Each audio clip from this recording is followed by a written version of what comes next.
Welcome back to the Better by Nature podcast, where we are talking with folks who have inspiring stories of overcoming adversity by relying on natural remedies. Today I'm joined by Colt Power, father, husband, and founder of Power Biopharms. Colt founded Power Biopharms in 2020 as a response to many things, but most of all, it was because of his experience with hemp and CBD. Before we jump in, this episode is brought to you by Life Leaf Remedies. At Life Leaf Remedies, we're making natural remedies that help you feel better today. Replace those unnatural household remedies we've leaned on for far too long with superior natural remedies. Check us out at lifeleafremedies.com today. Now, I hope y'all will enjoy this episode of the Better by Nature podcast and feel better today. Dude, let's start this with a cheers. Absolutely. We made it happen. We did. It's been a long time coming. It has been. We've been talking about this since November. Shout out to the Power Sour here. Yep, this is the Power Sour. This is a Power Biopharms Martin House Brewery collaboration. Yes, sir. We just released this on 420, or I guess Martin House did, and we released a matching gummy flavor. Martin House is really known for their sour beers. And they derived this sour beer off of our prickly pear watermelon flavor gummy, and we took that and rolled it in some extra sour to make it kind of match. Right on. It's delicious, by the way. Yeah. It was immediately our best single-day sales off our website. Really? That product, yeah. Heck yeah, man. So the big 420 special. Absolutely. So. Yeah, so if you're in the DFW area, you got to tell your local watering hole that they need to have the Power Sour on tap here. Yeah, so these actually are just only available in the Martin House brew or tap room right now. Exclusive. There we go. We sell the gummies off our website, and for the moment they're limited edition. But if people buy enough, we'll keep them coming. So heck yeah, man. Heck yeah. Cool. Well, welcome. Thank you first of all for jumping on here, taking some time. You're a busy man. I am. I try not to acknowledge it too often. So there's nobody likes someone who's always like, oh, like woe is me. But yeah, there's a decent amount going on. Well, it doesn't have to be a bad thing to be busy, right? I mean, you're over here, and we're both in the cannabis industry in the DFW area, and not to get too cliche with our things here, but we're blazing new trails here, right? For sure. So you have been a huge part of a lot of these things, and I've certainly enjoyed watching what you're doing and picking your brain on a lot of stuff because, like I said, we're both in this thing together in a lot of ways. But, man, what I'm most interested in is what got you here. Sure. Right? Like, there's a lot of people talking about what you're doing up right now. We got beverages. We got plants growing in the other room right now. Mm-hmm. We'll get some video of that. But what got you here, I think, is a story that I think a lot of people can take something out of. So, I mean, not to throw you to the deep end right away, sure. But, tell us a little bit about your background, man.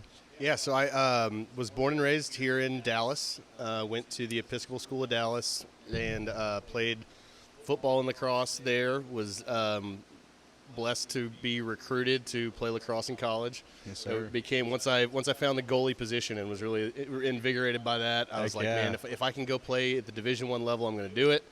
And got recruited by Notre Dame amongst, oddly, I'm not Catholic, although I did go to the Episcopal school. But the schools that recruited me were Georgetown, Loyola, Maryland, and Notre Dame, all Catholic schools. And so, I went with Notre Dame and went up there, played lacrosse for 4 years. We had an amazing run, went to the national championship and lost in overtime my sophomore year. Oh, man.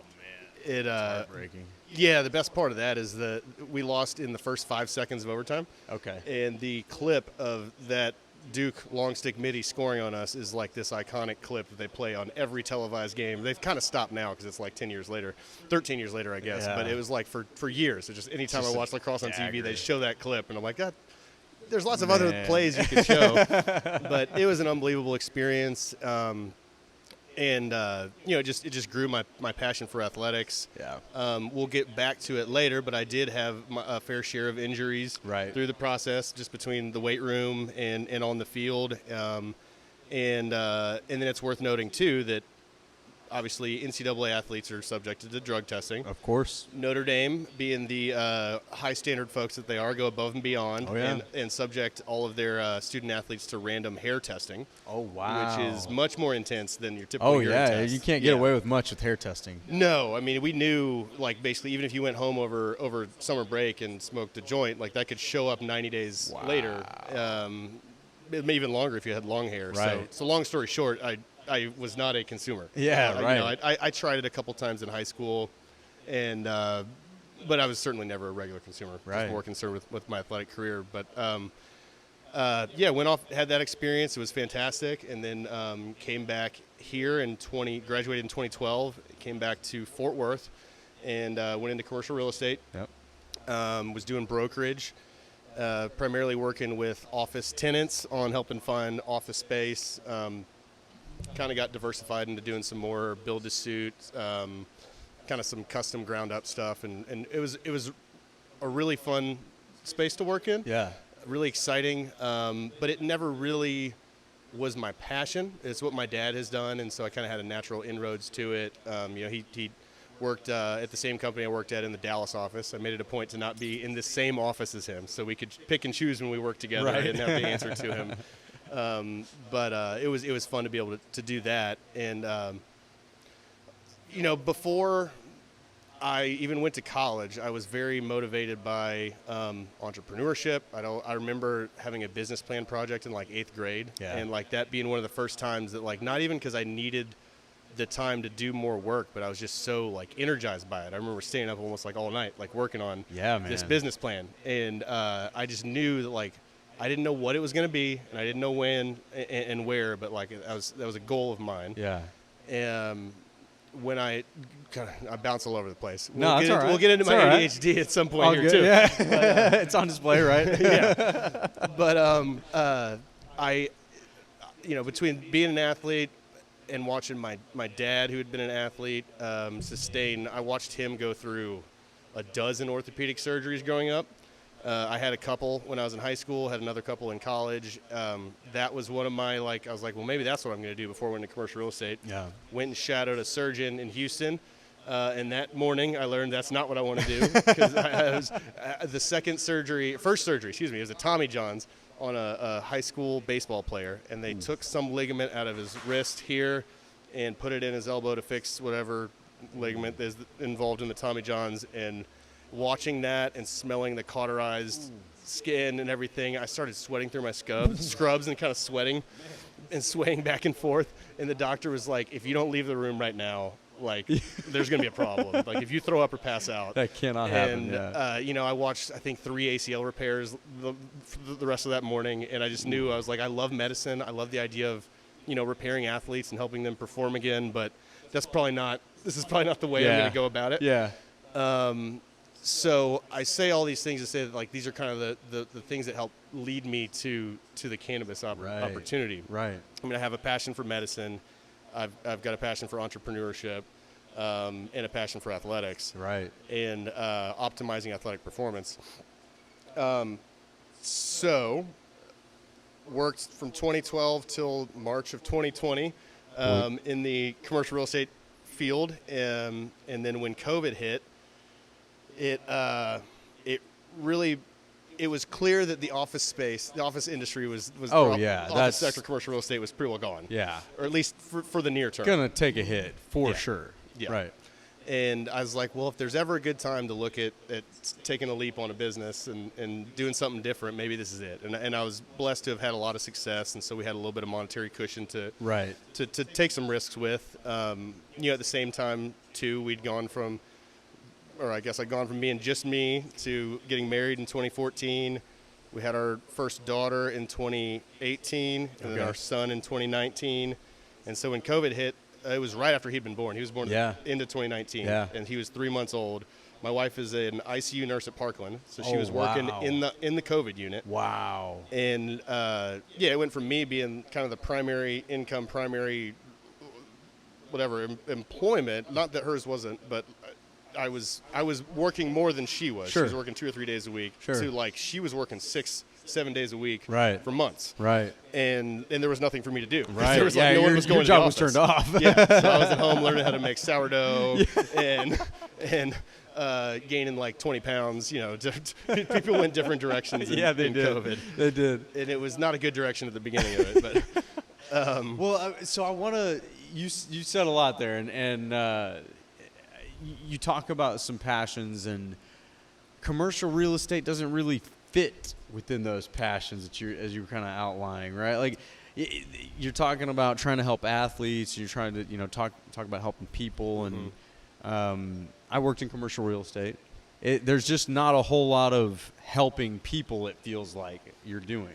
Sure. And so, I mean, how in that time from basically 2012 to 2020, were there other kind of areas where you started, poking around a little bit? What else can I get myself into? Is there something else that's more fulfilling than this?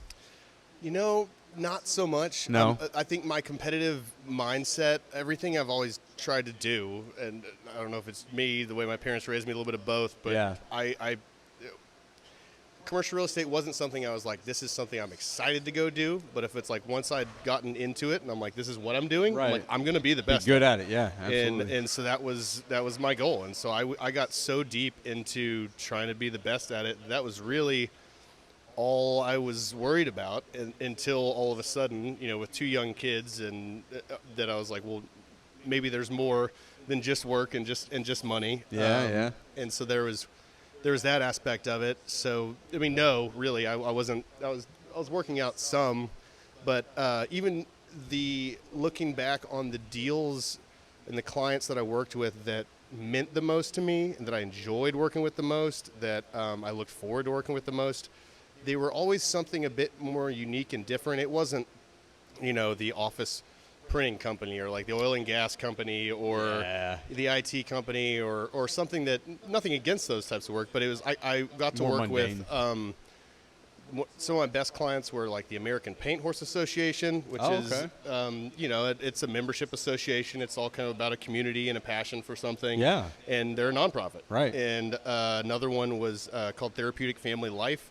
And they help kids find adoptive families. Okay. I actually was adopted at birth as well, so that was something that. Wow, I didn't know that. Okay. Yeah, that's been a great passion, or something that's inspired me too, to just kind of seize the day. Yeah. I was so blessed to have that happen before I even knew it. Like I was born, and I had a great set of parents that I wouldn't have had otherwise. And so many kids don't have that blessing when they have to go through the foster care system.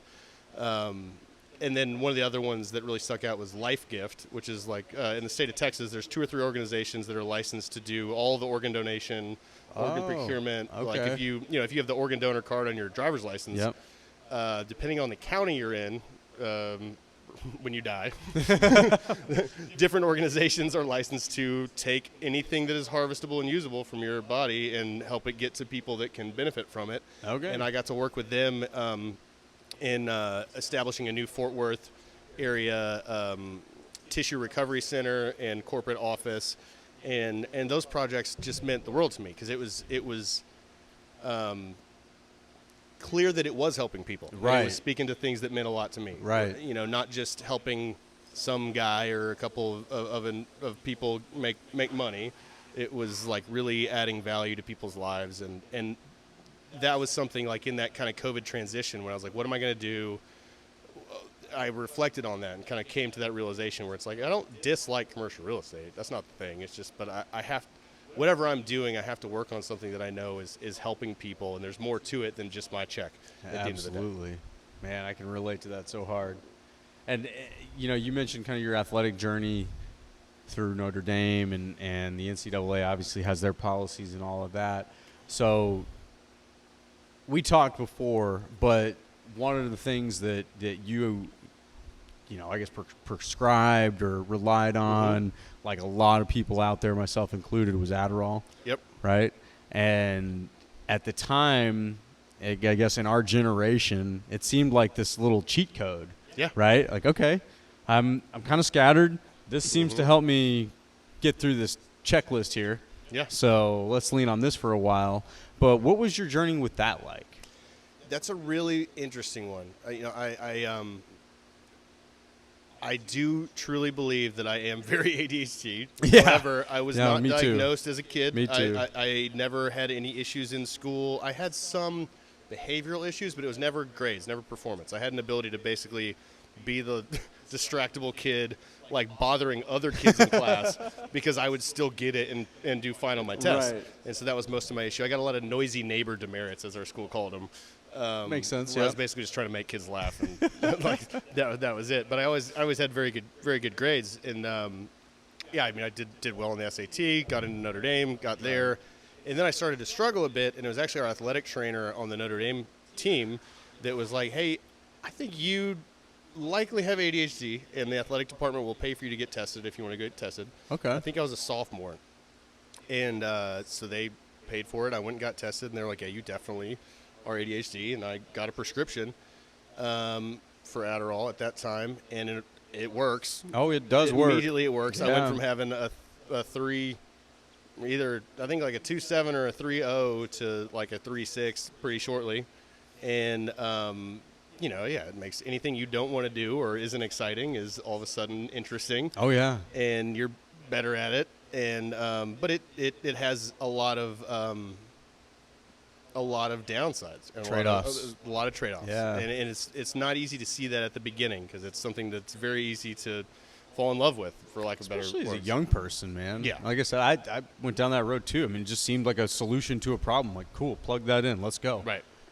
And that obviously helped me a ton in school, helped me get through Notre Dame and do very well. After figuring out I didn't want to be a surgeon, I ended up in the business school, got a management consulting undergraduate degree, and I think I had like a 3.8 or 3.9 in the business school. Okay. So my did poor enough in the other things before I got to the business school that my final GPA was like 3.3, but it was extremely helpful. And then once I got into commercial real estate, which I didn't really know even like what the role was that I was signing up for. I mean, yes, there's a lot of value add and a lot of analysis and insight and constructive work that you're doing for clients, but it really is a sales job. Yeah. I mean, most of my job was cold calling, was going out, finding more. It was just more. Yep. Talk to more people, do more deals, close more deals, make more money. And Adderall fuels that very well. It? Yeah. I mean, caffeine and Adderall are salespeople's dreams. Yep. And it really helped me at that. And so it was really it I would say became something that it became a very, very overly important crutch. Yeah. And I realized at the times when I would either try to take a break from it or wouldn't take it or whatever, that I was like, I would think at the time, well, it's like, I just need this to do this. And looking back, I'm like, well, maybe you weren't interested in what you were doing as much as you thought you were. It was this drug that makes everything kind of interesting, or like whatever you're supposed to do more appealing. The COVID was a great reflection for that too. When did you start to realize, like, how long did it take you after depending on Adderall to be like, wait a second, like maybe I need to back off of this, or maybe this isn't what I thought it was? So I didn't have problems with it until I had a pretty healthy relationship with it through maybe 2015, 2016. Okay, a couple years. Yeah, so I started in probably 2010 through 2016, and no issues. I could go to sleep fine. I'd wake up. Granted, it being a sales job, and I've never had a salary or a paycheck in my life. Everything I've done to date has either been through ownership of the company or like in commercial real estate, it was a commission. Yeah. So it was just like, get up and go. Yeah. And so I would get up, take an Adderall, get in the office at 5 or 5:30 in the morning, and start preparing for the day, start working on deals and stuff. And when I was able to do that and get up early, I didn't have any issues at the end of the day falling asleep. Once I got married and started to have kids, that's, I think, when things started to probably get a little more complicated. Yeah. Because it is such a just like go. I had a trouble keeping up with my workouts, like when I would wake up later because I'd been up with a baby all night. I would take it later in the day. I'd have a hard time going to sleep, which then would lead to me often leaning on like alcohol to go to sleep. Yep. You know, it just became something that it felt like such an important crutch. But then I'd say 2016 was really when the problem started to sink in. Okay. And also too, because then it was after 6 or 8 years, whatever, having taken it, you start to develop a bit of a tolerance. Oh yeah. And so it has less of an effect for what I'm looking for, and at the same time too, it doesn't last as long. Yeah. And I'm 8 years into a career, and I've done a good job of building. I guess not that long, but I've done a good job of building a book of business. And so I had more to do, and it wasn't working for me as well. And I don't know, it just became clear that like it wasn't a healthy solution. And I never got quality sleep. I was gaining weight. I could just tell like that same release of chemicals in your brain that makes you want to do things also kind of just keeps you at a heightened sense of stress. Yeah. It really is like, that really is kind of feel like what's going on in your head, where it's like, hey, you should do something. And when you're like hanging out with a 3-month-old or trying to go to bed at the end of the day, that's not comfortable. Like when you can't be like go and hanging out with a baby. Like that just doesn't mesh well. And yeah, I didn't know an alternative though, and I tried multiple times to either. I mean, there's a lot of varieties of the ADHD drugs. I mean, there's Vyvanse and Adderall, and like there's Adderall IR and XR, and Ritalin. Some others I went out there through too. all of them. Yeah. I've tried all of them. Tried all the different combinations, different dosages, and you know, it was pretty. It all ended up about the same, where the tolerance would build, and it didn't do as much as I was wanting it to, and left me feeling funny or off. Yep. Or disengaged from things where they're really. It turns off a lot of the really important human emotions, other than like achievement. It seriously does. Big time. Yeah. No, I noticed that with Vyvanse. Yes. So it wasn't Adderall that really alarmed me. It was Vyvanse, and I was also in commercial real estate, living in Chicago, and I'm not generally like an angry person. Mm-hmm. I can get angry. Sure. Everybody's got a capacity for anger. Yeah.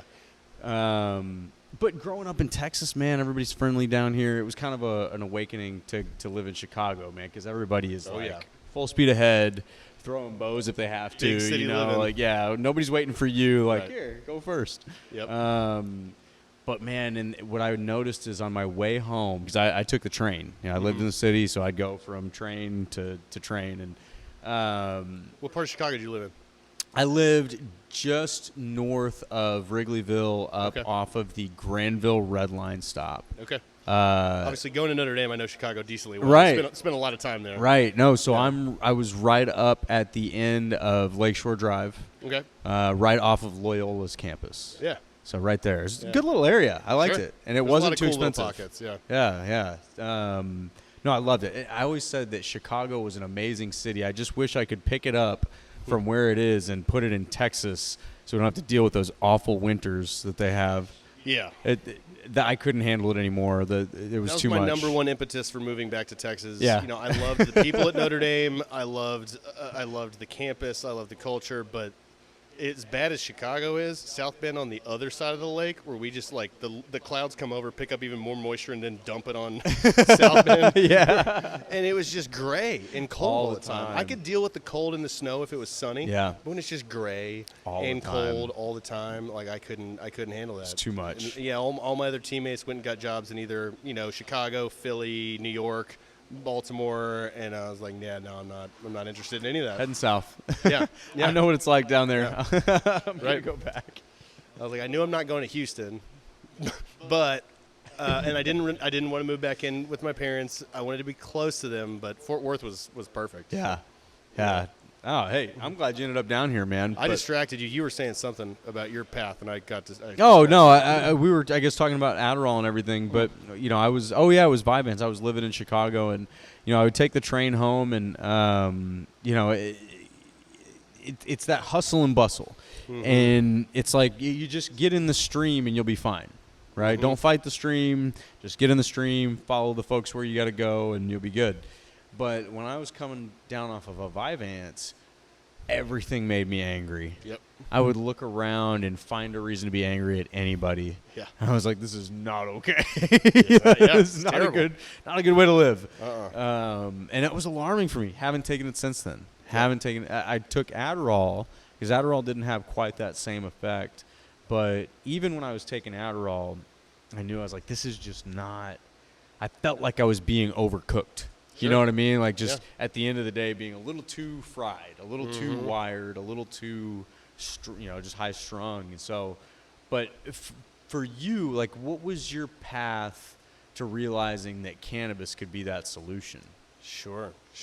On the note, before we move on of that, of just the way it makes you feel, my best explanation of it now is I feel like you're literally stealing future motivation and work effort and bringing it to now, or at least that's certainly the way it feels like when you come down or come off. It's like, say you've been on it for a month and then you stop. Yeah. Like you are not going to do work for a week or two, or you're not going to feel like doing it. And it's like it just really seems like all that extra go and extra motivation and extra drive for achievement that you get now out of it is at the expense of your near-term future. Yes. And it compounds, I feel like, the longer you've kind of been on it, in that, it's going to either be a bigger come down or whatever, or there's bigger consequences because you've been stealing from the future.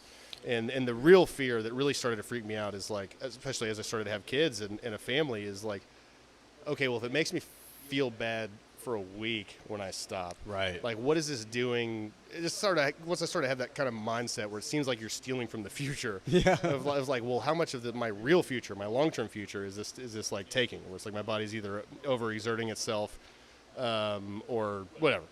Right. But it wasn't until, after college, this is another nuance of the drug testing policies of our country and the pharmaceutical world. Yeah. So I mentioned the Notre Dame hair testing policy above the NCAA urine testing.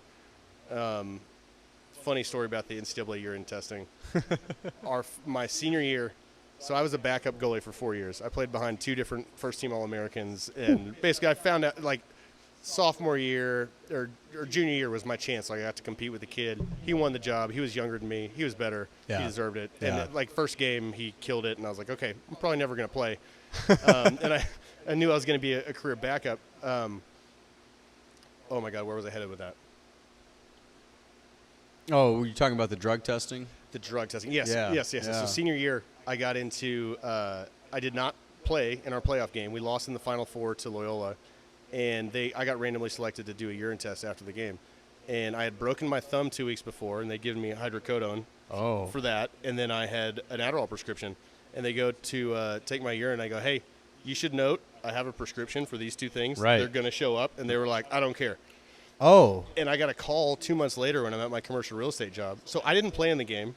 We lost the game. Right. There's no implication for me. Like, I had no impact on anything. Impact, yeah. Like, and they called me and they're like, do you plead guilty to having these substances?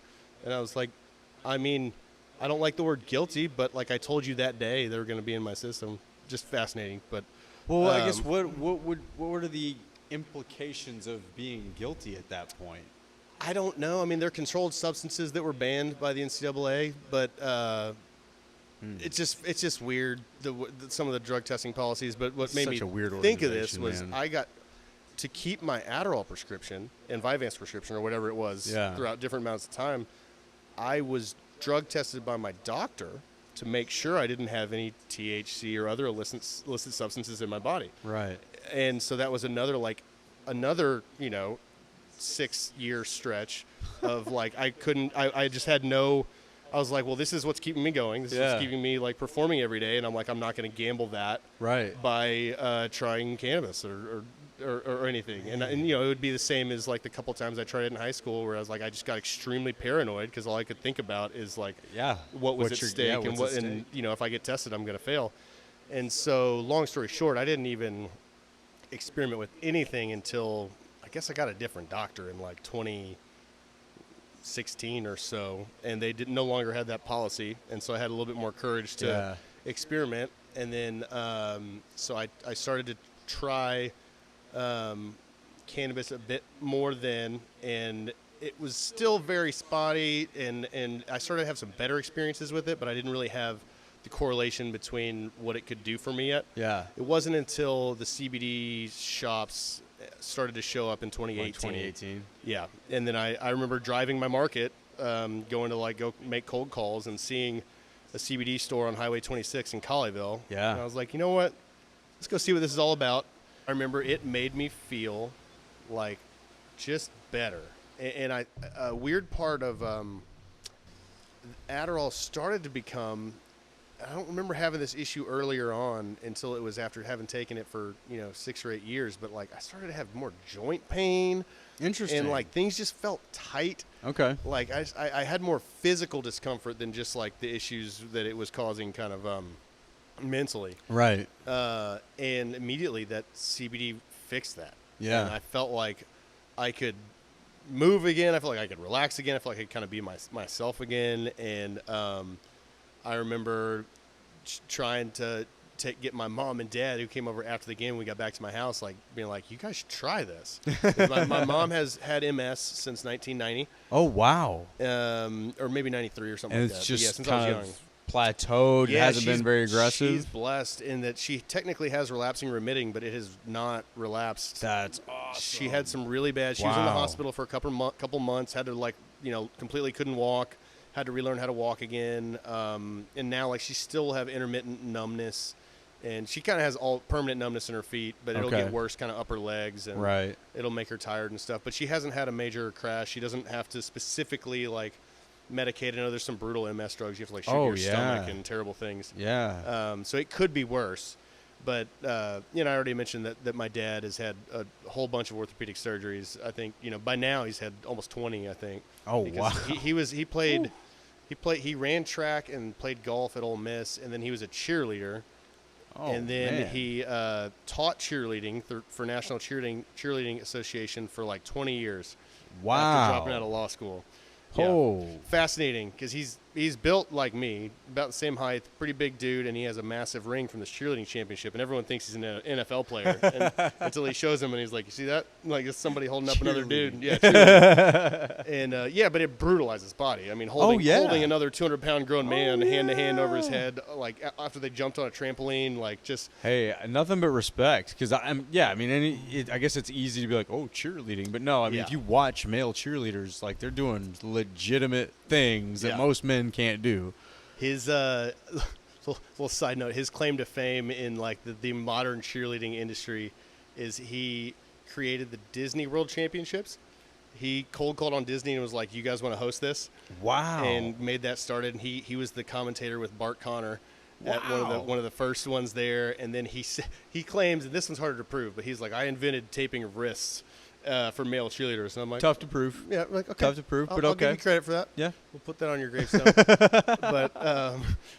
But yeah, I remember just even that day where I was like, this has helped me so much. I want other people to feel that. And I remember after that going to different stores and getting different products and having a really varied experience.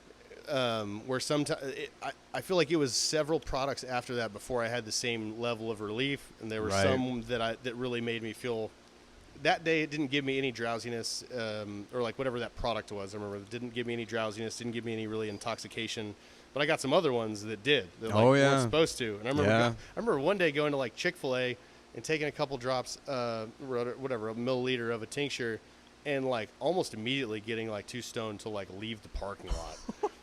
By the time I finished my meal, and I was like, I don't think this is what's supposed to be happening right now. Man. Yeah, I had to call my work day. I was like, I made a mistake. Let's just call it what it is. Yeah. And I remember going into stores, and I could tell I didn't know anything about it, but the people I was talking to definitely didn't really either. No. And so whatever, it was kind of a slow learning process of there's potential here. This clearly has the ability to help. There's some real challenges in the consistency and formulation of products. There's so many challenges in knowledge and availability of education and there's just not benchmarks for it. Right. And that was one of the more fascinating parts of being in the industry at that time, because like I mentioned, I was in the industry there at the end of 2017 and the beginning of 2018.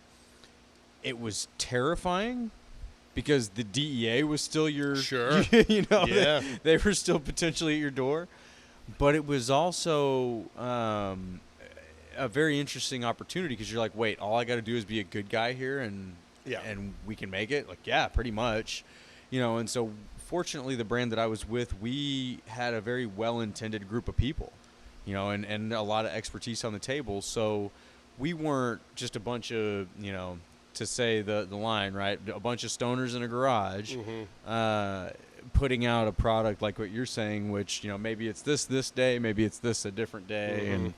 And but I did see in the supply chain where that inconsistency could come into play. So, I come in and we're making these batches of product, and then all of a sudden it's like, all right, hey, we need more of this product, but we're out of this oil. Oh, can we get more of that? Well, not really, because we were getting it from this one place, and now they don't have it anymore. Oh, man. So can we find another oil like that? Well, maybe. And then also, like, define like that. Yeah, right. Yeah, like what do you mean? Like, right. Like, is it and so you have to, like, dig into, like, what does like that mean? And if you're not even the type of organization that is willing to ask that question, like, hey, we're out of oil, get more oil. All right, fine. What kind? Doesn't matter, just get more oil. Right, yeah, just get more oil. And that was the difference, and it was frustrating because there's no way to prevent you from having to exist next to that product. Right. If you're a good brand, sorry, you just have to sit next to a potentially bad brand. Right. There's no differentiation you can have because no regulation exists. And to an extent, we're still fighting that battle. Not quite as much as we used to. But there's not that much more oversight, but there's more kind of just like proof in the pudding where it's like, the good products have risen to the top. The good brands have risen to the top. Like the ones that were extremely inconsistent or produced no effect or bad effects or whatever, like just haven't survived. Like, because there's more options for people. It's certainly not perfect yet, but it's gotten a lot. No. It's certainly gotten a lot better. Come a long way. Yeah. Yeah, and now we're only worried about the FDA, which, not a terrible thing, but it's better than the DEA. For sure. Yeah. But no, so you were on the consumer side of the industry in 2018 when it was really starting to come to the forefront. Then the Farm Bill in 2018 really opened the gates and changed a lot of things, which is interesting with the timing because there was really only a year for that to exist before, a little more, before COVID became part of the picture, which is what brought you into the picture. Right. And I think a lot of people came into the industry during COVID or maybe because of COVID. Yep. So what was it that took you from that, like, hey, there's potential here and I want to share it with my family, to like, all right, I'm gonna invest in this now. Like I'm gonna make this my career. Yeah. Like, how did you go that far? Well, even before the career part, I went from like this, no brand loyalty, really no brand trust. Right. To, and I'll back up a little bit too, just like remembering more as we talk about it. Yeah. I think the career and Adderall situation got out of hand pretty badly. Right. In that, like, so, as it challenged my sleep, I had a harder time keeping up with my working out. Yep. Which then I gained weight, which then my doctor prescribed blood pressure medication. Ooh. And then because of lack of sleep and just general things, like I ended up on an antidepressant. Like ended up on like for a little while there, I was taking a stack of all kinds of things. And although there was some relief and some things, there was more side effects and discomfort. Right. I was like, this clearly is not only did it not feel good to have to take all these things when I'm like 26 or 28 or whatever I was. I'm like I'm not, I shouldn't need this. Right. It didn't even make me feel that good or that much better. It didn't really help that much. And like, it was around that same time that I started to experiment with CBD. And then I don't remember how I found them in the first place, but this brand out of Colorado called R&R Medicinals. I remember they were one that they were direct to consumer. They might have had distribution too, but I found them or ultimately bought from their website, and they had a soft gel and these gummy rings. But I remember really, really falling for their 30 milligram soft gels. Okay. And once I signed up for like a 6-month subscription to get the subscribe and save discount course. because I do remember being really frustrated with how expensive it all was too. Oh, it was expensive back then. Yeah, and it's throttled back some. It's gotten a lot better. It's gotten better. But I remember starting to take that first, just in the morning. Yeah. And I would take that, and I would then go work out, and I felt great. And like I said before, like my joints that were feeling tight, my muscles that were feeling tight, just didn't have that issue anymore. Right. I've got a screw in my foot and a bad knee injury here, and those are kind of my like gauge for how my body feels and like how I'm doing. And like I just wasn't really having as many issues there. And then I went from taking it just in the morning to morning and evening, and things just got even better. Yeah. And I was like, I'd found a high quality brand. It was producing results, and it was consistently producing results. And as I took that, and just it kind of helped improve my lifestyle. It helped me feel like I needed less Adderall. It got me off the blood pressure medicines. Yeah. It got me off the antidepressants. All right before COVID hit. And so these were all kind of things that like were happening leading up to it. So once it hit, and I was looking for that new entrepreneurial journey, and then Texas announced, I can't remember the exact timeline. I think they passed in like March of 2020 or June or something, like May. Yeah. The Texas Department of Agriculture finally got their hemp program online, and we're allowing producer licenses, processor licenses, and because before that it was all imported. Like right. we could have the products, but you couldn't make them in Texas. Right. And I was like, hold on now. This is something that no one else is making here that has helped me tremendously. Yeah. I know has the ability to help a bunch of other people. And like we were talking about with Martin House here, I'm a huge fan of like craft breweries and distilleries, and I just love the attitude and the culture of this made here.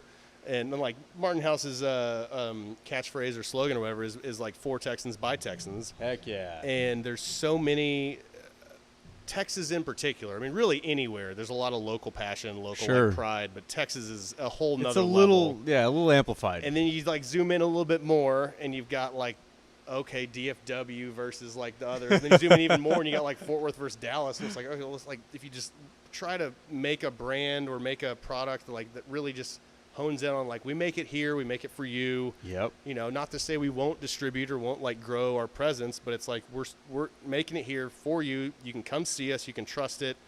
And that kind of was the impetus. Was really I believed in hemp and CBD from my own personal experience, and I've always been moved a lot by clinical research and different things. And I started to, as it worked for me anecdotally, I read more papers. And I was like, okay, this isn't just me. This isn't just like the placebo effect. Like this stuff's starting to have more proven benefits, more like empirical evidence to support what it was doing. Yes. And I'm like, okay, this is only going to keep getting bigger.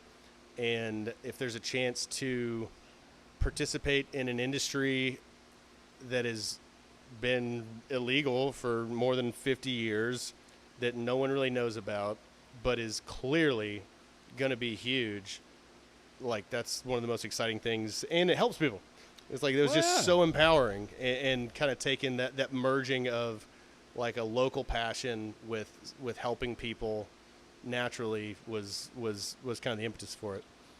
I mean, that's something that I don't know another human that can't agree that they're fulfilled by that. You know what I mean? When you're helping people, that's like the bullseye to me. Yeah. And you're right on. And for me, it was a little bit of a different perspective as far as the opportunity came. Mm-hmm. But it was the same experience with, in 2017, I was working for a marketing agency. Is one of the more stressful jobs I've ever had. And so you went from Chicago commercial real estate to that job? Well, no, there was a financial services job in there as well. A little product management, a little lending. Learned the numbers, Sure. It's important. It's important. But I left Chicago for a financial services job here in DFW, where I learned about product management and some of that. Got out of sales and into corporate essentially, and went from that role to the marketing agency because I graduated with a marketing degree. So I figured, isn't that what I'm supposed to want to do? Yeah. Be at an agency, work on big projects. So I went there and, I had a big client and worked on big projects, and it was the most stressful thing I'd ever done, and it was the least enjoyable job I've ever had. Not naming any names or anything like that. It's just by the nature of what a marketing agency does, it's the opposite of what we're talking about. Sure. Right? Sure. We're just not helping people big, here. Ambitious goals that are hard to hit, and if you don't hit them, it's like there's who cares? Yeah, who cares? Except you're going to get grilled like it's a life and death matter, Yep. And so, we just, at the end of the day, my fulfillment box was empty. And so I quit my job without a plan, but I had already met the guys at, the brand that I had worked for, Green Lotus. And once I quit my job, I went over to him and was like, look, guys, I don't know if you need help right now or not, but I don't have a job, so I might as well help you. Yeah. Can I please help you? Yeah. And the rest is history. But no, it's just such a fascinating way that happened. So when I was at the marketing agency, that's when I was sort of at my peak of reliance on Adderall. Mm-hmm. It was this like, I'm afraid I'm going to get fired. I'm afraid I'm going to forget something. I'm so scattered, and I'm aware of my own ADHD, Sure. right? And so it was just this ball of angst, and I quit my job, and then I started working again, and it was almost like I had trained myself that was the only way I could work, mm-hmm. right? Oh yeah, It's the only way I knew how to work. So I'm going to take an Adderall in the morning, I'm going to start getting ramped up, and I'm going to figure it out, mm-hmm. right? And it was such a wild thing that happened for me. Getting into a cannabis company, all of a sudden, the biggest blocker for most people was removed from me. And what is that? Paranoia, right? What if people know, right? Well, these guys are the ones I'm working for. Right? They're employing me. So if they know that I'm taking their product. Right. You mean it's okay if I smoke weed? Yeah. And so it was this weird thing that's like, here, let's just open this gate for you. Mm-hmm. Most people, this gate's closed. We're just going to open this one. And what you had talked about, sort of that like banked debt with Adderall, right? Yeah. Like borrowing from the future, almost just evaporated. It was like I didn't need to be retrained how to work without it. I didn't need to have this weird withdrawal period. Mm-hmm. Cannabis just filled this role, and now I'm off and running. Mm-hmm. It was the wildest thing. I had to like remind myself of reality sometimes. Like, oh, this is fine. We're good. Mm-hmm. But like for you though, I mean, how did that happen for you? Because you're riding that path for yourself. You didn't really have somebody saying, "Hey, Colt, it's okay, man. Here you go." So I will say, and I forgot until you brought that up. Like there was I was pressured by the commercial real estate company to just keep doing more, keep making more. Oh yeah. And I was clearly at my capacity. Like I couldn't handle any more deals by myself. And so the next step then, at least with that company structure, is you bring on a junior. Yeah. And so like basically they help service your clients, and maybe they go win some more, and collectively you do more. Right. And I brought on a kid who was a fresh graduate out of LSU, and fantastic kid. I love him to death. And he brought with him, he was a huge cannabis consumer, and he hated Adderall, and he didn't judge me at all for taking it. Hell yeah. But he would, he would smoke, and basically like he eventually got me into trying it more, and very quickly I figured out that at the end of the day, basically like at a minimum, coming down from like that Adderall stress or whatever, just the side effects from it, smoking a joint or whatever, consuming cannabis versus having a drink even was such a better experience. Not only did it leave me feeling better the next morning, but like that evening I would consume and immediately just feel this relief of, it's like, hey, everything's going to be okay. It's like, not to say that you don't have work to do. Right. Not to say that you don't have responsibilities, but like you can slow down and look where you're like, right now, you're okay. Just let it happen. Yeah. Let's let it be. And I remember like multiple evenings of because I was in such a bad rut of taking Adderall and having to basically drink to go to sleep. Right. And then I would do that, and I would still maybe have like a glass of wine or a beer or something, but I would smoke, and then I wouldn't want that second one. Right. It just didn't appeal to me. Right. Or like wine went from being something or whatever I was drinking went from something to like functional where I'm like, I need X amount so I can go to sleep. Yeah. To like, I'll just enjoy this one. Right. And that's it. And that's it. Because it's like, I don't need it for this like depressant, like put me to sleep function. It's just like, no, I'm good. Yeah. I can go to sleep now. Like I can still enjoy a glass of wine or a beer, but I don't like depend on it to get me there. And so I give him a lot of credit. I will, as a side note, give credit where credit is due to psilocybin. Okay. So I, one of my broker buddies, at the time, my wife and I had bought a hunting property out in Graham. It was a little place that we had a little cabin on, and I frequently would go out by myself, but sometimes I'd bring friends out and whatever. We just go hunt and be out there and kind of camp for the weekend. And a couple times the guy brought mushrooms, and I remember it was one evening in particular that I took mushrooms, and cannabis just changed. It went from something that gave me a ton of paranoia to something that like gave me that relief. It became a healthier thing. It was something about the psilocybin like reframed in my brain. It kind of erased all of this unnecessary paranoia from the NCAA, from the insurance companies drug testing me, to like just being like, hey, appreciate and acknowledge this for what it is. Yeah. Is this helping you right now? You're out here. You're not hurting anybody. This drug has never killed anyone. Right. Like, is this helping you feel better, be more present, like be more relaxed, whatever? Like, yes. And I remember it was one day I woke up and basically changed my whole perspective on it. Yeah. And similarly, which isn't anything we've talked about, but yeah, after being a lacrosse player, I been friends with the hockey players and baseball players at Notre Dame. We chewed tobacco so hard all the time. I was dipping my mouth all day, every day for 10 years. From like 2008 to 2018, and it was once again a psilocybin experience that I woke up the next day and basically never again. Wow. I have had a dip since then.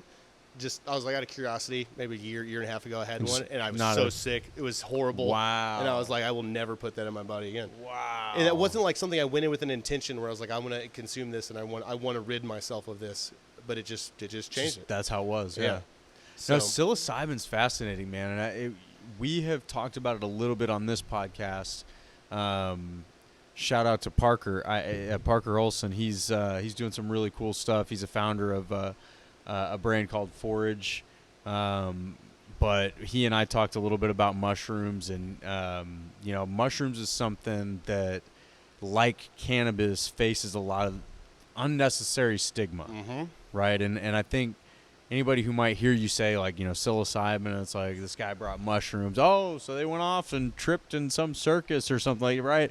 But it's not that, right? We have to, like, come back, like, okay, guys, let's reverse the stigma here. Let's talk about what this is. And, I mean, he certainly was no clinician, but he was someone who was very experienced with it. He'd had mushrooms a bunch of times before, and he was like, hey, this is what it's going to be like. I'm going to be here with you. We were sitting by a campfire on our 61 acres.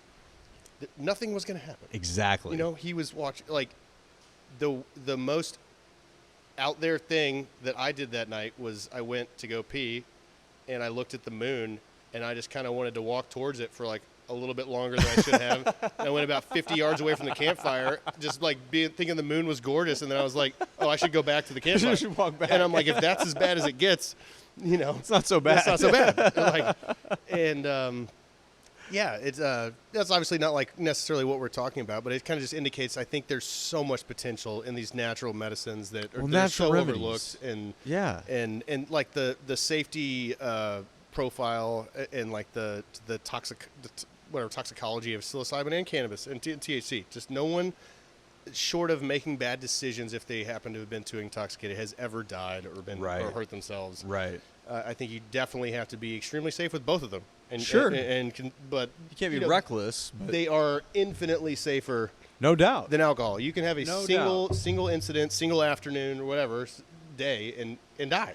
Absolutely. Even if you don't do something stupid, you can just have too much and die, and that's not something that can happen with those two. No, and it's important for people to understand that and understand that there is more to offer than just a recreational benefit. Right. Like there really is a powerful thing happening with these things. Mm-hmm. So for you to say that was part of your journey is not a surprise to me at all. Yeah, I don't want it to lessen, I guess, what cannabis did for me, but it's worth acknowledging because it really was part of it, that it really did kind of and the more I've learned and read about it, it seems like that is kind of what it does, is like loosens some of your neuroplasticity and helps you relearn things, kind of reset. Yeah. And it was during that COVID period when I was trying to figure out what I wanted to do. You know, we were struggling with the stress of Reagan being in the COVID unit for 12 or 13 hours for 6 days a week. That's so wild. And I went out to the ranch and had an experience then, and I basically came out of that with the this is what you're gonna do. Yeah. And wow. And it like just kind of all clicked, because at the time I was juggling a bunch of ideas. I wanted to do like an archery range, or I don't know, but I can't remember. There was several different business ideas. Sure. And out of that I was like, no, this is what you should do. You should focus on helping people and getting on the forefront of this industry. I don't know. Man, that's so cool. That is so cool. And so from there, that was what, 2018, 2019? No, or no, you said the first 2020 experience would have been COVID. like 2018, 2019. That experience was June of. It was the day before my dog died. Oh, so we man, have a I'm pet sorry. line called Griff's Greens, named after one of my Great Danes. We've had two Okay. Great Danes. One of them, Lady, is 11 years old. She's doing great. Okay. Griffin was younger than her, and he was like 1.5 or 2 years old and got a terrible tumor right here at the base of his nose. Poor and guy. went, we noticed it in February, and by the time we took him to the vet, they were like, it's like basically we cut out half of his face, and maybe he lives 6 months, or you just let it happen and buy as much time as you can. Long, yeah. And that was when I was like, how can I make him more comfortable? Right. And I basically was like, I had learned that you can give pets CBD and THC products, and I gave him as much as I could. I can't remember if I bought hemp flower. I can't remember the exact timelines of things, but I made pet treats for him out of hemp flower. I used a butter extraction at home and found some recipe and made him these little pet treats. And he went from basically just like sitting in the corner, staring at the ground, like not wanting to do anything, to getting up and wanting to play and eating food. And he still died, and it was tragic, but he at least got to enjoy some of his last days, in a much more full way. That's a big deal. That was a huge inspiration too, where it's like, this isn't even just like, this message just helps all kinds of different people. Yeah. And beyond people. Yeah. Yeah. Well, I mean, how many people are put in that situation? And our dogs, if you got a dog, it's your family, right? And if you don't believe that, you're probably a terrible dog owner. But yeah, I mean, put in that situation, a lot of people are like, you know what? Let's do it. Let's do the surgery. Let's just try, right? Let's try this, try that. Give them a little bit more. But when you can essentially accomplish what you want to by trying and just giving them CBD or cannabis, whatever it is, instead of cutting half their face off, which is just not pleasant in any way, shape, or form, like that's a victory, right? Isn't it? A huge victory, yeah. That was really, I think, the that's not a great phrase, but it's what came to mind. The cherry on top for what brought me into the industry. As far as I was like, well, it helped me so much. I was well over the hump of this can help people. Yeah. But with that and how much it helped him, and living through that whole process, which really gave me a much better appreciation too for just how precious life is. Yes. And how I don't want to do something that isn't energizing me to do it more, because I'm it's not just the paycheck, it's helping people. And so it was a lot of things happening kind of all at once in that first half of 2020. Yeah. That really I was like, this is what I need to do.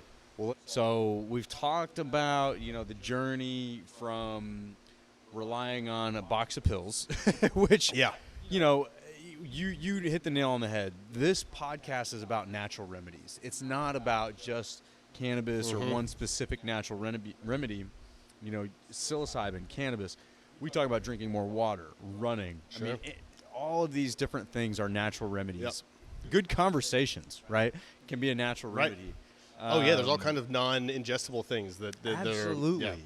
Absolutely. And I want to make sure that we're telling the stories about those things and in full, right? Because there's too many influences right now, on the contrary, For saying you got to have the box of pills to survive these days. And it's Right. just like, that's just not the case, folks. Like, let's bring these stories to the front where you went from that. Like, and to be fair, you know, a Notre Dame education, that's excellent, man. Like, you had a lot of advantages coming through, you know, getting to learn, you know, the things that you learn from teamwork and athletics. Like, that's such a big deal, especially these days. But even with all of those advantages, you couldn't really tap the full potential without natural remedies, Right. without cannabis. Yeah. Right? Right. So, I mean, all right, so we're there, right? So you're at this point. It's 2020. All of these things have confirmed that this is what you're supposed to do, man. Take me on the journey of building Power Biopharms. Sure. So I think I was kind of telling you this story before we got started. I had to look back through my phone and see exactly when this happened. But I've been a big hunter all my life. It's one of the things I've done with my dad. And ever since I joined that commercial real estate company, one of the guys there has always put on a big hog hunt. Yeah. Where you get on mules and with dogs, and the dogs go out and chase the pigs, and basically you jump off and go in and someone grabs the legs, and someone has a knife, and it's about as primitive as it gets. Yes. And it's incredible. It's not for the faint of heart. I don't recommend it for everyone, but it's one of my favorite things to do, and I've always done it at least once a year for the last 10 years. And let me interject and say, anybody who's sensitive about this idea right now, like, hogs are some of the meanest creatures on this planet. Like, there's just not a lot great about them. I mean, there's just not. Yeah, and I don't even want to be that negative on them. You know, there's something more so that I guess it settles with me to pursue those activities, and they're good eating. And then they reproduce like crazy, and they produce a whole bunch of damage all over this country, in particular Texas. And if we don't keep their population in check, it can really get out of hand. You know, I think you have to respect life to the fullest. That's one of the things I think my dad did such a great job of. Like, hunting is not killing. It is respect for the animal. Absolutely. It is fair chase. It's appreciating and having gratitude for that life. And yeah, that clearly wasn't what I meant to get into there, but it is something that's worth acknowledging. It is worth acknowledging. That's what I wanted to say. Yeah. Is, you know, that to me, like, sounds fun, just to be fair. Yeah. But there, to acknowledge that there are sensitivities to some of this stuff. For sure. There is a preciousness to life. Yeah. And taking a hog's life it's not this trophy hunting that you might see, like, where somebody pulls up on the back of a Jeep, takes a shot, and then gets to sit next to it with a picture. Like, you're, one, respecting that life, but, man, if you are taking the life of a hog, you are earning that. Yeah. You're putting your life on the line. Yeah, that's like kind of like bow hunting versus rifle hunting, and I still rifle hunt plenty, so nothing like against that. But basically, the more primitive the method, the more connected you are to, the more fair of the chase. Like, you know, the more at risk you put yourself in perspective to the animal.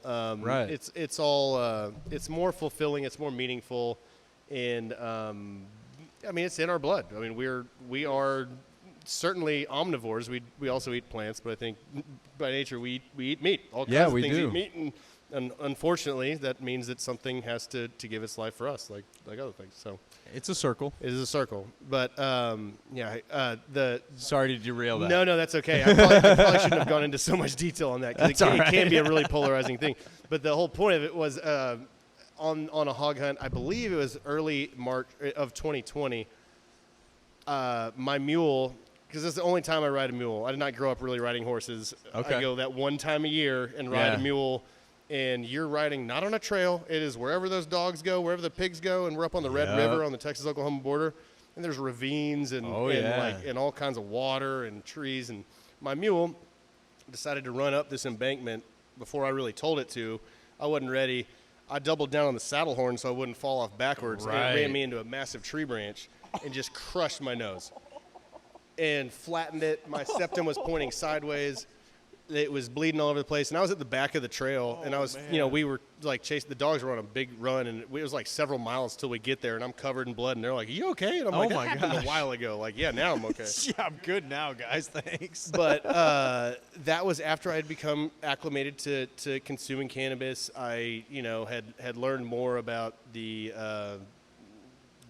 whatever, the downsides of opiates, the challenges of opiates. Sure. I've had my own experiences. I Sure. am blessed to be someone that, like, they don't do anything for me in, like, a fun way. Like, Right. for a lot of people, they are the best thing in the world. That's never Yeah. been the way I am. I've had a lot of injuries where I've needed them, and they've served a functional purpose. But I really, like, I've always had issues with them, and I don't like taking them. And so, long story short, I had to go get a surgery to fix my nose. Yeah. And that got delayed because of COVID. But eventually when I got in, I tried my best to replace the opiates with cannabis. Okay. And that was when I ripped the Band-Aid with my parents. Like, they didn't know I was a consumer before that. Yeah. And it was kind of because I knew at the time, I was building up to, like, I want to start this business. And I needed to figure out how to justify it. Kind of. I mean, my mom's from Arkansas. My dad's from Mississippi. Very conservative. Yeah. In their 70s. Like, it was something that I really, it wasn't just like, hey, this is what I'm doing. I kind of had to, like, justify it. And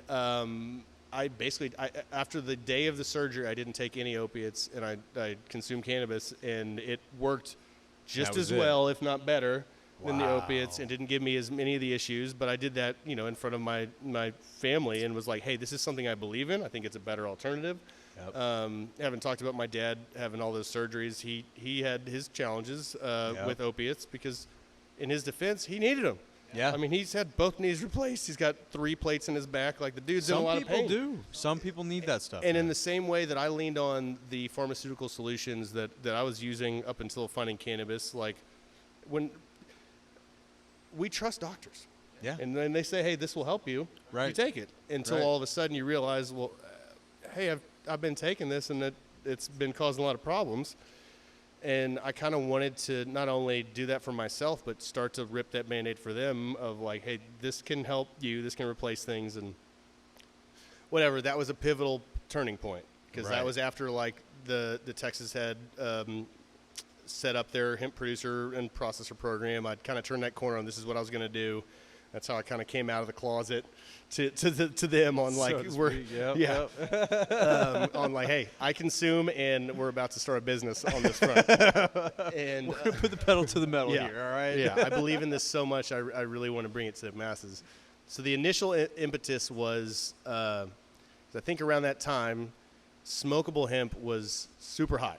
Oh, yeah. Like, and in particular, there was starting to be, like the hemp market had been around long enough that there'd been a big boom in the outdoor farm stuff, and there was starting to be some boutique indoor grows that were really getting market premium. Yep. And I was starting to learn a lot more about, I went so deep once I got into it on how to grow cannabis, how to extract, how to manufacture, all the things. And I remember reading Jorge Cervantes' Purple Encyclopedia. I don't know if you've ever seen that book. I've heard of it, but I have not read it. It's here in the facility somewhere. Everyone here has read it. But it's 400 or 500 pages, just everything about how to grow the plant. And I learned through that process that hemp and cannabis, hemp and marijuana are the same thing. It's all cannabis. Right. It's all and cannabis. Not only could we potentially capitalize on a hot product in the market right now that is legal under this new Texas hemp program, but marijuana legalization, high THC cannabis legalization it's turned the corner on this fringe effort in California and Colorado and Oregon to, like, it's happening. It's just a matter of time. The empirical evidence was there, all the things where I could see the writing on the wall. And I said, okay, what if we started a business that basically built out the infrastructure of an indoor cultivation facility and have whatever success we could have in that, and we'd be first one on the ground for whenever licenses became available. Yes. And that's when I started to figure out started to hypothesize that I could figure out how to take all the things that I'd learned in commercial real estate and bring those skill sets to cannabis, basically. Because like some of those odd clients I'd had, like Life Gift, they needed a surgical center for people that weren't alive. Oh, yeah. Like they're only receiving dead people. They're like, it's a surgery center, but you don't need oxygen because they're not alive. Yeah, nobody needs it. And like, I remember talking to a bunch of landlords about putting it in the facility, and they're like, no, we don't want that next to, like, this other business. So we ended up having to go ground up. And as I got deeper into the real estate side of it, it's like, oh, well, because hemp and cannabis are challenging on the financing side, because it's so, like, banks don't want to lend to properties that have tenants with that. And like, there's just so much depth of challenge. Like real estate is a huge piece of every business, but in cannabis businesses, it's one of the biggest pieces. Yes, it is. And so I figured, what better way to become a good operator and really like take advantage of the skill set that I have than to get into it, build a facility, learn the nuance of it, and do as much as I could. And so the original goal was just to be an indoor farm.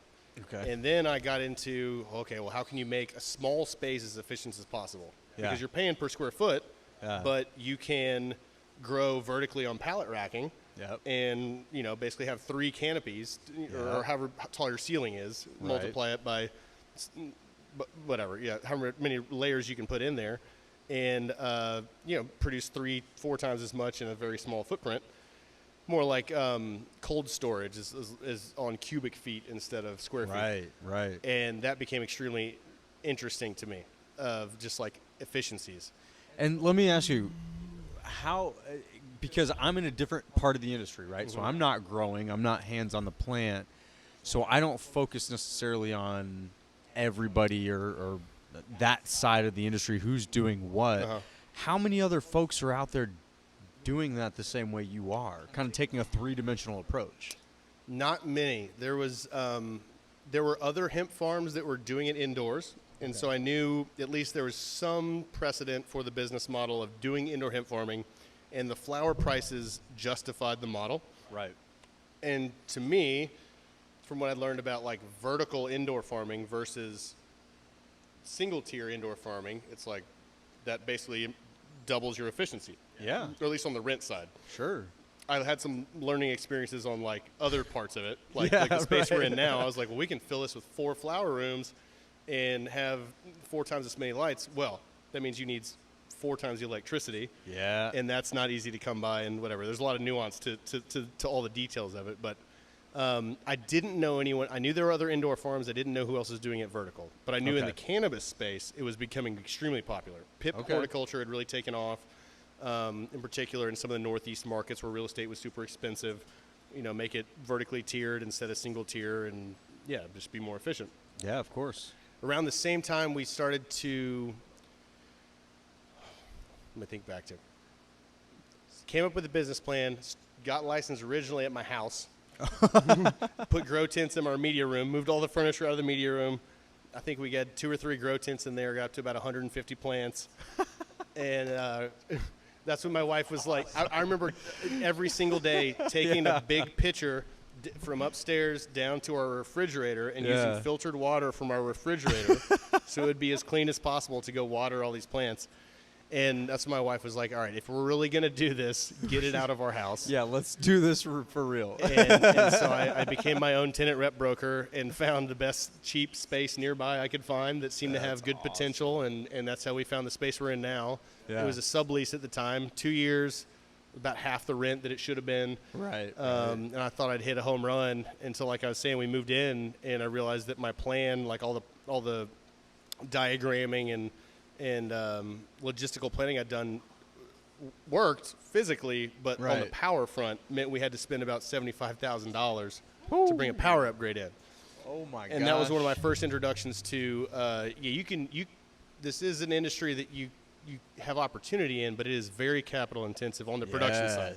Yes. In particular. And then around the same time, Texas passed the smokable hemp ban, and so my whole idea of going to market just as a indoor premium and stuff. Yeah. I was like, well, you know what? And it wasn't clear because immediately they filed that injunction where it was like, this isn't enforceable, but we didn't know what was going to happen. I was like, we have to have more than that because I don't know how this is going to shake out. Right. So I got connected with a guy who runs a large extraction lab out of Denver. Okay. And started to learn more about extraction and product manufacturing. And I was like, let's just make it end to end. And I was researching and learning about every CBD and cannabis company I could find and seeing who was doing well and why. It seemed to be the vertically integrated ones. Yeah.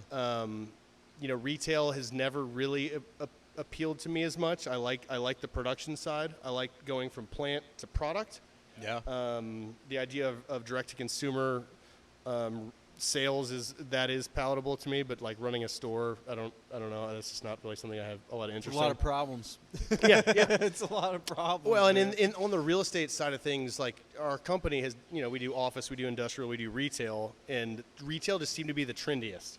Yes. And there was the most like, what is between 2010 and 2020, so much changed about like the big box stores kind of died. Like a lot of the popular retailers died, or the model was changing as like what's going to be sold online, what's going to be sold in stores, and it just seemed very risky to me to get into that side of it.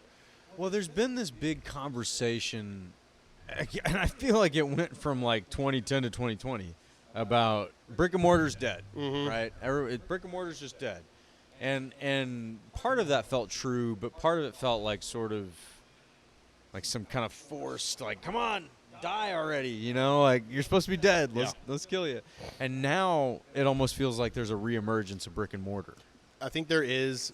I think there was a lot of optimization to be had as far as like, you don't need to go see a lot of things to know you want to buy it. Right. And those things are perfect for online sales. Yes. Other things you really do need to go at least be able to see and look at, and you do, and or at least like, just have an experience with before you buy it online.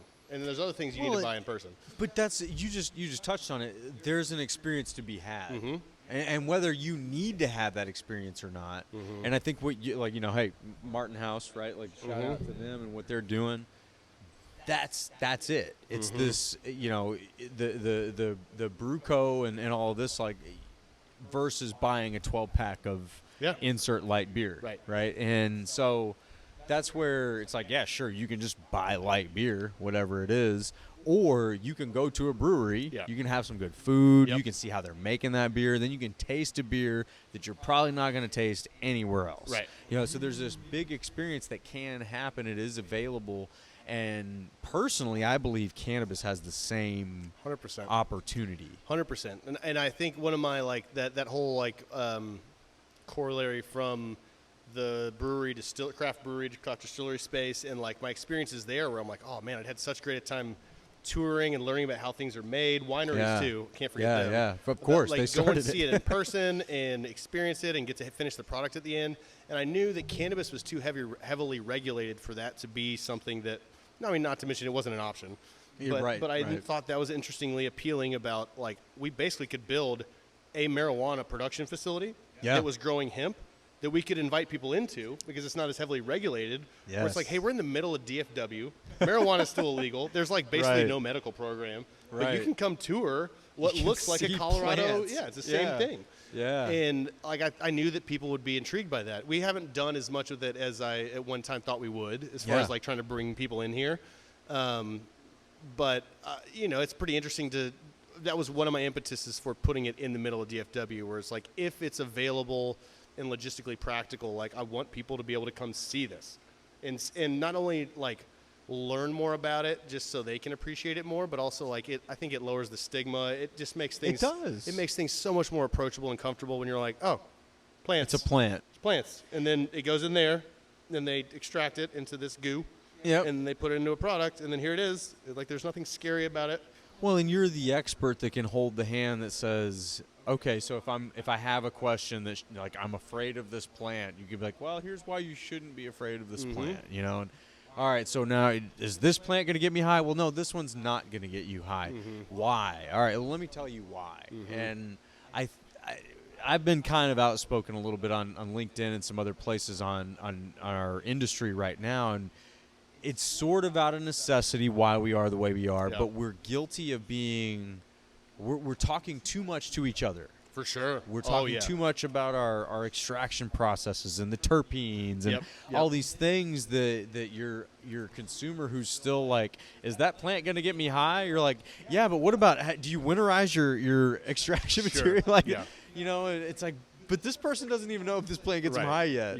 Yep. And so we need to overcome some of those lower barriers that the consumers are still trying to overcome, and give them that leg up to say, all right, now come here and look at this thing. Like, look how simple this is. Look how nice it is, right? Like, it's not scary. It's not some lab process. It's not something that's going to take you to another dimension for the most part. But our consumers are not there yet. And one thing that I think you're doing a good job of, and I think that our industry, I see the time, our industry needs to overcome is just that. Like, we need to welcome consumers and understanding that when you have a priority on natural solutions for your family, you buy the organic chicken at the store and all of that, this is part of that. Yeah, for sure. This has a big role in that.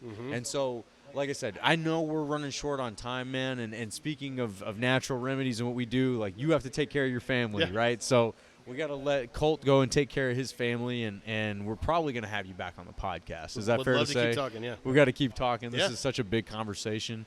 But thank you so much, man. Is there anything else that you just kind of want to wrap this up with right now?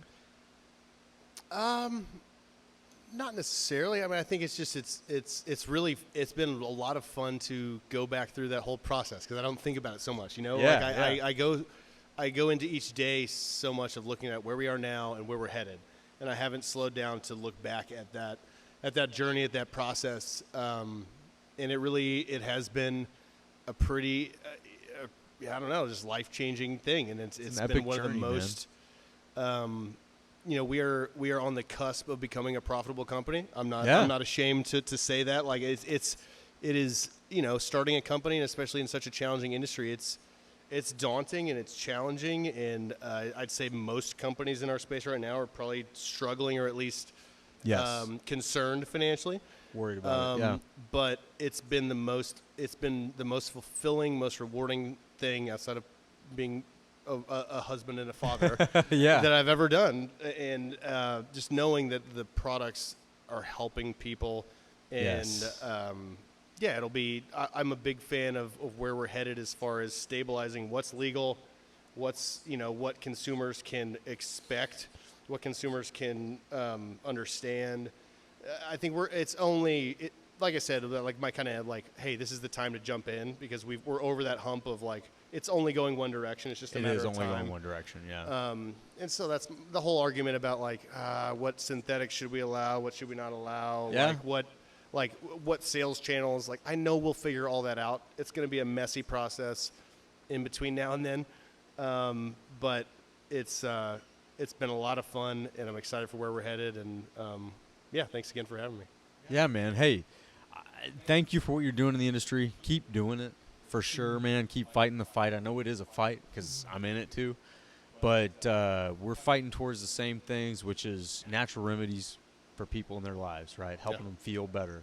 And we've experienced that. You've certainly experienced that in a lot of ways. And so I just want to thank everybody. We got different cameras here. Thank you guys for listening, and look forward to having Colt back on so we can get into this story again and deeper, and hopefully have bigger news to share and all that stuff. But I hope that you all will feel better today. That's right. Thank you guys. Thanks. All right, man.